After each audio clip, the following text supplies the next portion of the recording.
Race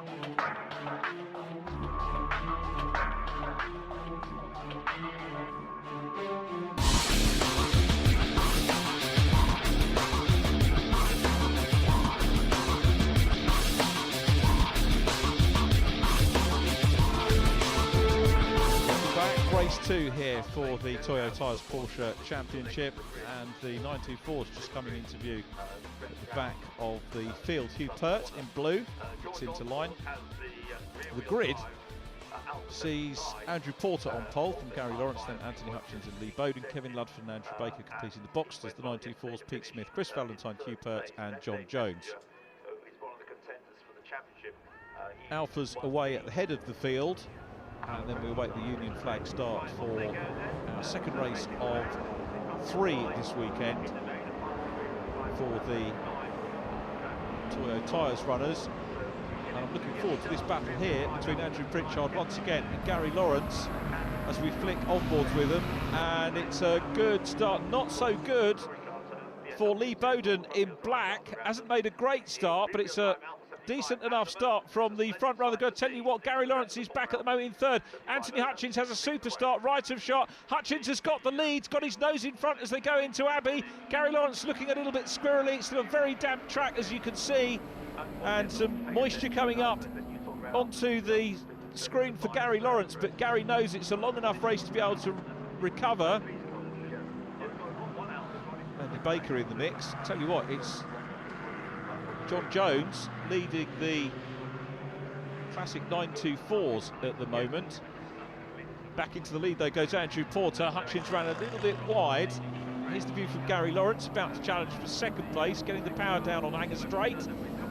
Having a good look, Anthony Hutchins to the outside line. Gary Lawrence is through, and are we going to get a resumption of battle for the box to class? I think they're going to be side by side for a second going into Stowe Corner. It is wet. Wet conditions and Porsche obviously a difficult combination. Anthony Hutchins holding on well there on the outside line, maintains second place. So Gary Lawrence potentially here losing further ground in the championship on Andrew Porter, who's out front. But look at Lawrence sticking doggedly to the outside line there, thinking about a fast run through the S's in third place. So it is at the end of lap number 1. Andrew Porter, the race leader, Anthony Hutchins in second. Third place is Gary Lawrence, who ride on board with Gary again. Lee Bowden is next up. Following Lee is Kevin Ludford. Andy Baker in 6th position. And again, 6 starters meaning full championship points here. Gary Lawrence will be keen to get back as he looks into second position inside line of Anthony Hutchins. Hutchins got good momentum on the exit here last time out, but I think it's job done, isn't it, for the number 3 car back up into P2. And Lee Bowden, who we saw spinning away the third place challenge in race number 1, is still there as John Jones is passed by Peter Smith. Lovely move by Peter, so a pass in the classic 924s. It's Chris Valentine leading the 924s at the moment, just towards the back of shot. Pete Smith second, John Jones in third place, and Hugh Pert a little bit off colour, the early pace setter in the championship, and indeed still leading the championship, Hugh Pert, by I think 3.5 points by my maths from Peter Smith in car with John Jones, third position at the moment. So an opportunity here Pete Smith to close down more on the championship lead. Andy Baker trying to hunt down Kevin Ludford at the moment. Those two 5th and 6th, Ludford in the sort of multicoloured car.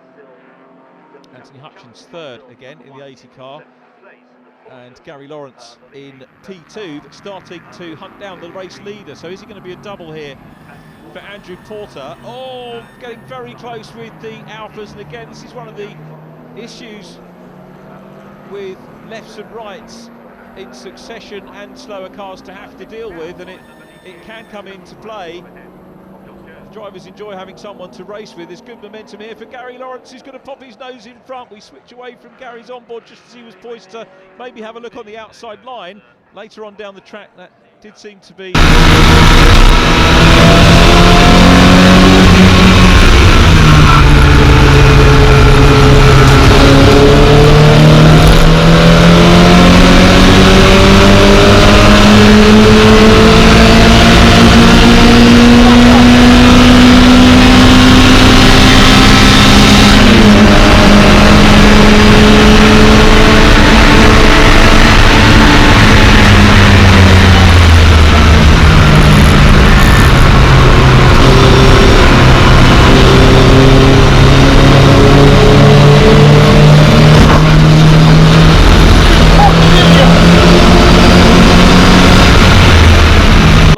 word robust racing, but it's the one that immediately springs to mind as Gary Lawrence goes for the lead. Gary Lawrence through on the inside line at Abbey. They're side by side. Farmy's a left-hander, so here we are into Farm. Porter's got the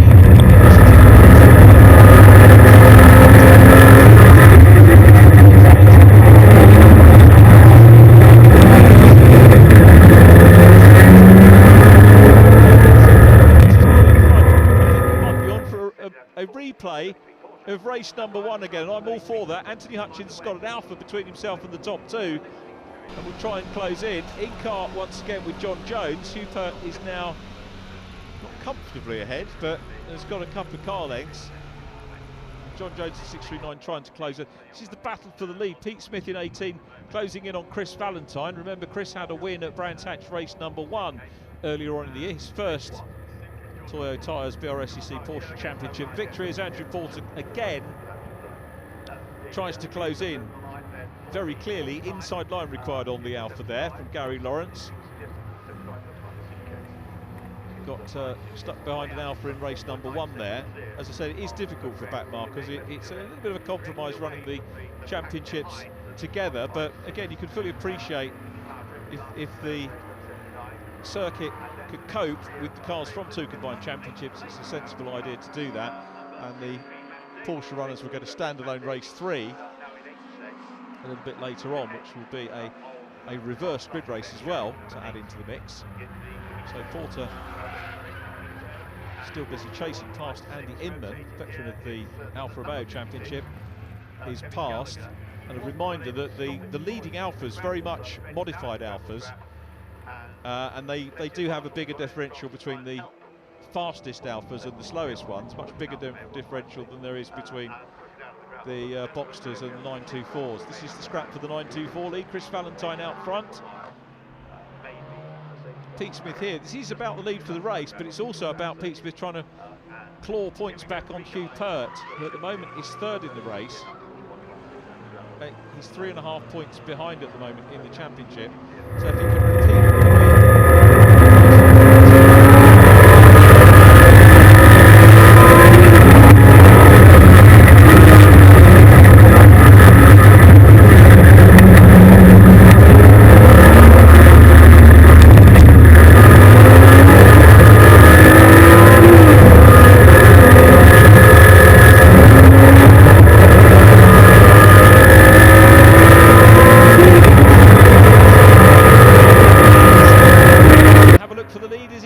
close enough to do so there. Secondly, there's always going to be that little nagging doubt in your mind that the winning run will come to an end. So it could go either way, and it just depends on mindset. The car might have a part to play in that as well if something goes on the car, or fate might intervene by virtue of an errant back marker or something like that. We just have to wait and see how it all works out. But Porter in 2nd place, really giving Gary Lawrence a workout at the moment. Closes in. This is where we saw Lawrence have that issue at the end of race number 1. Then the back end went round and he went into a half spin, still recovered for 2nd place. So damage limitation from race 1 was no problem really for Gary Lawrence. Look at the amount of traffic he's got to deal with here. Again, using the inside line, this will compromise the chasing to some extent as well. It means that to make a pass in traffic, you've effectively got to go 3 wide in some places. Got yellow flags waved there. We've got a car off. A car in pit lane. It's not one of our drivers. Okay, so Kevin Gallagher rejoins the track. There is Kevin. That is the cause.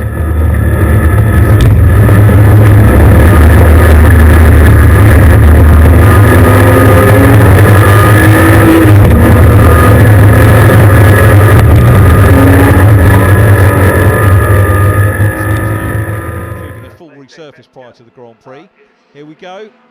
We are back racing again, and it's Gary Lawrence who leads the Supersport Boxster class here from Andrew Porter in 2nd. Now the safety car, of course, closes everybody up. It really means more traffic for the leaders to deal with. Neat move there past Matt Daly in the 63. Because the Alphas are all squabbling amongst themselves as well.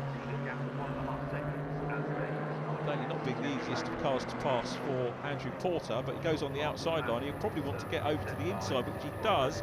And here you go, great shot, 3 wide. We were talking about 3 wide for passes. You've got 2 Alphas dicing. And Andrew Porter nips down the inside line. He's having to weave through the traffic here. Superb shot of a packed grid.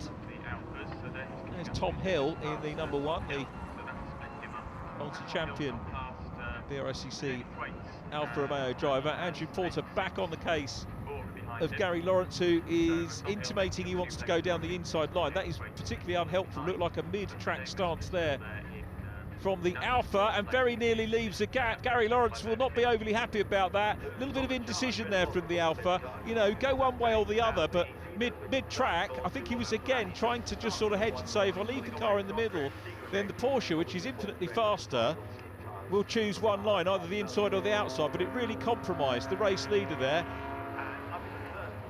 Still equally matched with Andrew Porter. So still a good race between these two in our second of 3 races, remember, triple header. And Lawrence could, if this finishes the way they are, just checking the scenario, Gary Lawrence has got fastest lap at the moment, this will reverse the points we had from race number 1. So they'll be back where they were gap-wise. As now down the inside line, I speak too soon, because through on the inside goes Andrew Porter, grabbing the lead back from Gary Lawrence. And it is, apart from it being wetter, is almost a repeat of race number 1. Now Gary Lawrence, I think that was being compromised by the Alfa. He lost a little bit of momentum and for sure would have lost a little bit of flow. And again, talk to any driver, they'll tell you that the getting into the rhythm of the race is important, and that definitely went with that car that they were trying to pass. And Andrew Porter, who's got the rhythm of wins at the moment, as I mentioned earlier on in the race, again, not helpful by the Alphas here, going one way then the other, and this is bringing Gary Lawrence back into the mix as well. This is an unsatisfactory, sideways moment for Porter, who gets it all crossed up, has a little tap from Gary Lawrence. There was nowhere for Gary to go. I hope they haven't damaged the cars. It's Porter down to P2, Gary Lawrence back into the lead, and well, by my mind, it'd be interesting to hear the driver's take on it. But as far as I'm concerned, there's absolutely no doubt that the Alphas, a couple of the Alphas have got in the way. I don't think they've intended to, but they've not known what to do. Maybe the Parks could do with just having a talk through what they need to do on those scenarios, as again Lawrence goes wide and Porter's got his nose back in front. They're going to be side by side as they come through loop, and back in front goes Andrew Porter. Both of these guys 100% determined to take the win. This is about the race win, it's about the championship as well, and Gary Lawrence knows that. He's on the gas, coming down Hanger Straight, side by side with Andrew Porter, and Porter can only watch as the original meeting pole position man goes back in front again. What a fascinating battle between these two this weekend. So it's Gary Lawrence back out front. Remember, we've had 6 wins on the bounce for the man we ride on board with at the moment. He's always quick here into Vale. Look, closing up again. Lawrence is getting defensive on the inside. Again, doesn't move too far over to the right. Doesn't get too aggressive. Porter has a look around the outside line. Get on the gas, he's going to get squirrely. No, he isn't. As across the line to take the win is Gary Lawrence. Lawrence wins it. Porter in second. Third is going to be Anthony Hutchins. Another great race between those two. 4th position goes to, third position Lee Bowden, 4th to Anthony Hutchins, and then Andrew Baker and Kevin Ludford in the 924s. Pete Smith came through for the win. Then it was Chris Valentine from Hugh Perk, John Jones in 4th.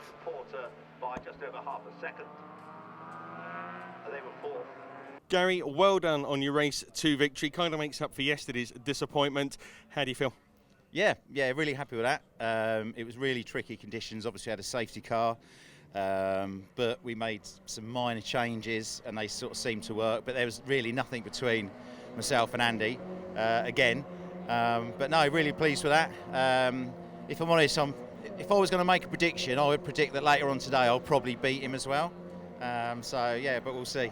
Andy, difficult race 2 out there for you. Talk us through, because it looked like Gary kind of had the mark on you there. Yeah, I mean, difficult, the conditions, really wet, and being out there with the Alphas, having to go past all of them and the safety car, it's a bit of a disrupted race. I knew we swapped places backwards and forwards, and just like yesterday, we had a really good race. But yeah, just couldn't manage to get past him. It's unfortunate, but you've got another race this afternoon. Do you think you can nick victory? I'll do everything I can, but with the pace of Gary's car around here, I'll probably struggle, but I'll do my best. Well, we look forward to seeing you out there. Congratulations once again. Cheers. Chris, second place there in race 2. Difficult conditions out there this morning. It's been raining overnight. Has that made it difficult for you? Well, to be honest, I was actually hoping for rain, because having beaten Pete in the wet at Brands Hatch, the first time I've ever won in the PDA, I thought to myself, you know, a couple more races in the wet, maybe 2 more wins, so bring it on. Yeah, it was very challenging, to be honest. This side of the circuit was still very wet, whereas out in Stowe, because it gets sun on it, it dried out, so great fun, to be honest. Yeah, it was good to see. What can you do this afternoon? And we're not sure what the weather's going to do. There's some dark clouds out there. You're hoping for more rain? Yeah, still would like a wet race, but we'll see what happens. The wind's picked up. It's a bit of blue sky, so it'll probably dry out. We'll do a few settings tweaks and just see how we crack on. Well, we look forward to seeing you out there. Congratulations once again on your second place. Thank you very much.